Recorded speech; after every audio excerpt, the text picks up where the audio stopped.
The magical moment of conducting, which is you go onto a stage, there's an orchestra sitting, they're all, you know, warming up and doing stuff. And I go on the podium, you know, this little office of a conductor, or rather a cubicle, you know, an open space cubicle with a lot of space. And in front of all that noise, you do a very small gesture, something like this, not very pomp, not very sophisticated, this. And suddenly, out of the chaos, order. Noise becomes music. And this is fantastic, and it's so tempting to think that it's all about me.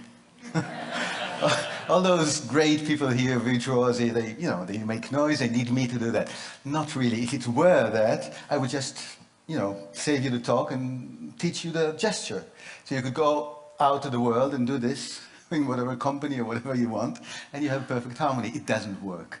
Let's look at the first video. I hope you'll think it's a good example of harmony, and then speak a little bit about how it comes about.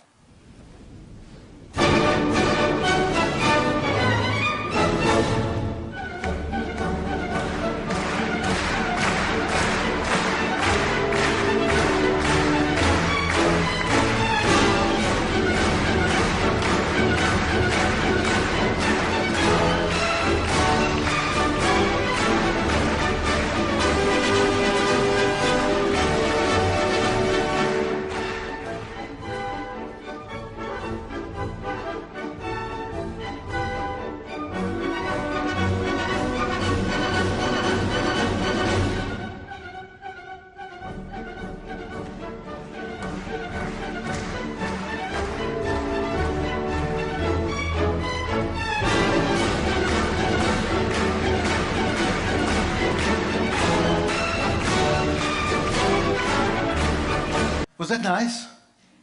So if that was a sort of a success, now who should we thank for the success? But what about the conductor? What can you say the conductor was doing, actually? Yeah? He was happy.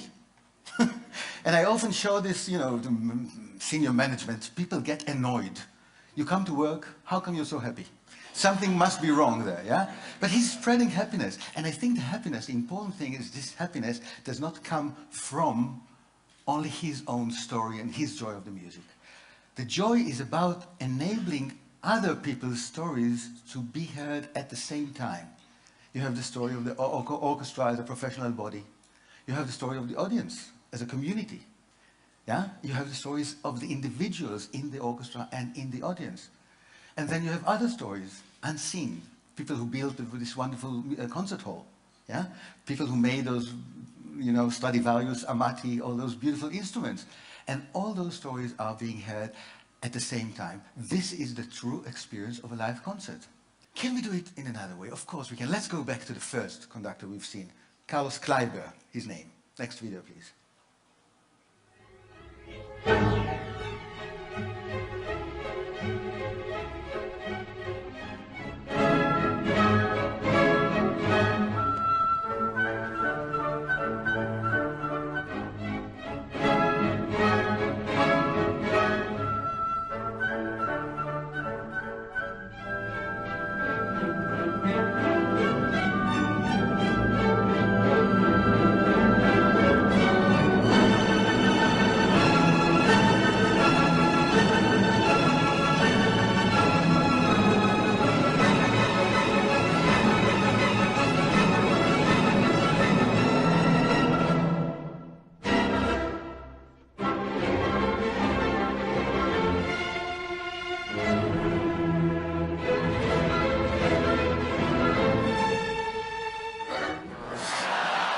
Yeah, well, it is different, but isn't that control in the same way? No, it's not, because he is not telling them what to do. When he does this, it's not take your Stradivarius and, like Jimi Hendrix, smash it on the floor. Yeah, it's not that. He says, this is a gesture of the music. I'm opening a space for you to put in another layer of interpretation. That is another story. But how does it really work together if it doesn't give them instructions? It's like being on a roller coaster, yeah? You're not being given any instructions. But the forces of the process itself keep you in place. That's what it does. But the interesting thing is, of course, that the roller coaster does not really exist. It's not a physical thing. It's in the players' heads. And that's what makes them into partners. You have the plan in your head. You know what to do, even though Kleiber is not conducting you, but rather here and there and that. You know what to do, and you become a partner, building the roller coaster, yeah, with sound as you actually take the ride. This is very exciting for those players. They do need to go to a sanatorium for 2 weeks later. But it is very tiring, yeah. But it's the best music making like this. But of course, it's not only about motivation and giving them a lot of physical energy. You also have to be very professional. And look again at this Kleiber. Can we have the next video quickly to see what happens when there's a mistake? Again, you see the beautiful body language.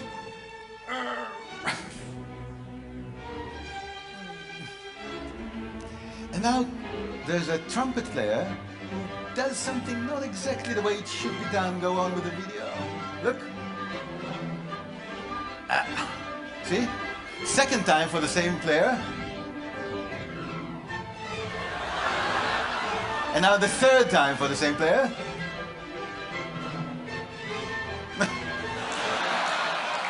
Wait for me after the concert. I have a short notice to give you. You know, when it's needed, the authority is there. It's very important. But authority is not enough to make people your partners. Let's see the next video, please. See what happens here. You might be surprised having seen Kleiber as such a hyperactive guy. He's conducting Mozart. The whole orchestra is playing. Now something else. Huh.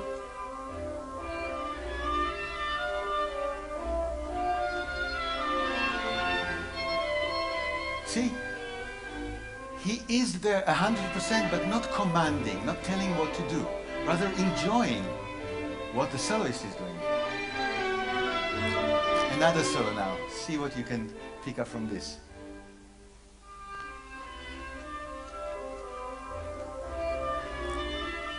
Look at the eyes. Okay. You see that? First of all, it's a kind of a compliment we all like to get. It's not a feedback. It's, yeah, it comes from here. So that's a good thing. And the second thing, it's about actually being in control, but in a very special way. When Kleiber does, do you see the eyes going from here? Come, you know what happens? Gravitation is no more.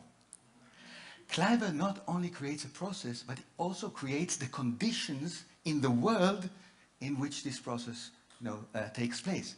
So again, the oboe player is completely autonomous and therefore happy and proud of his work and creative and all that. And the level in which Kleiber is in control is a different level. So control is no longer a zero-sum game. You have this control, and all you put together in partnership brings about the best music. So Kleiber is about process, Kleiber is about conditions in the world, but you need to have process and content to create a meaning. Lenny Bernstein, my own personal maestro, since he was my great teacher, Lenny Bernstein always started from the meaning. Look at that, please.